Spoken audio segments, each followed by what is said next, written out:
कृषी अमृत ही कोणती कोण येते त्याच्यानंतर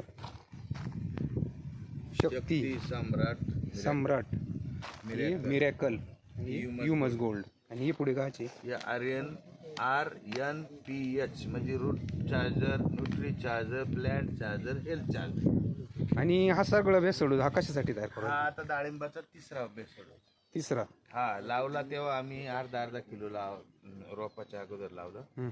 त्याच्यानंतर 2 महिन्यानं परत 1 किलोचा दिला. आता हा तिसरा आहे. हा तिसरा आता हा जाईल 2 किलोच्या याच्या. म्हणजे आता या 8 गोण्या आहे. कृषी अमृत, शक्ती, सम्राट, मिरॅकल, ह्युमस गोल्ड आणि RNPH 1200 एवढाचा बेसल डोस द्यायचा. आणि 10 दिवसाला मिल्क चार्जर, ते सॉइल चार्जर आणि एनर्जी बुस्टरचं डोस द्यायचा.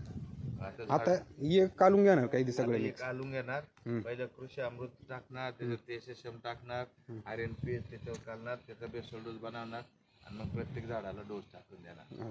असा आपला तिसरा बेसल डोस आहे. आणि झाडांची किमयानंतर पहा तुम्ही झाडं कशी काय ते. बरं, तर आपण आताही काढून घेऊ पाहिजे. हा चालेल. एवढं आज वाटत तिथं मग निसरा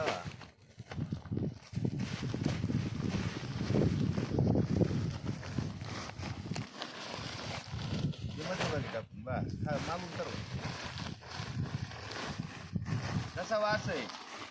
हा वास कसा आहे खताचा? बिडा पार जवळ येत नाही तर म्हणजे याचा वासाचा याच वास असा आहे का याला परत जमिनीतून असं तयार करतं झाडाला का परत वर किडाच येत नाही. म्हणून फवारे कमी लागत आहे.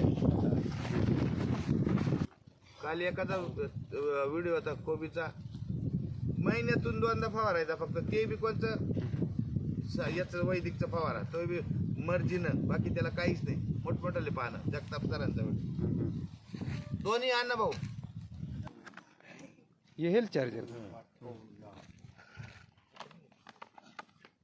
हवाईला चालू तिच्या आईला.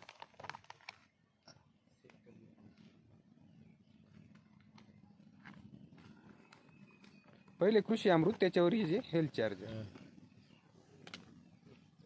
दादू ये रे भाऊ पाकिट माग. Plant charger health charger. हा देतो.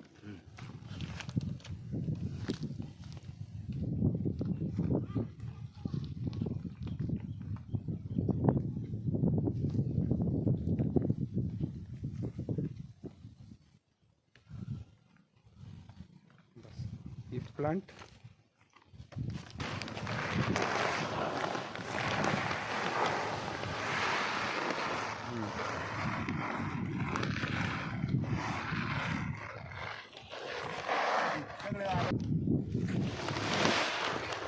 शक्ती,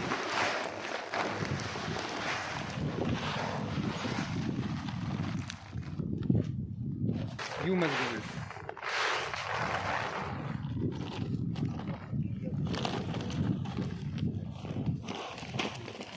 मिरॅकल,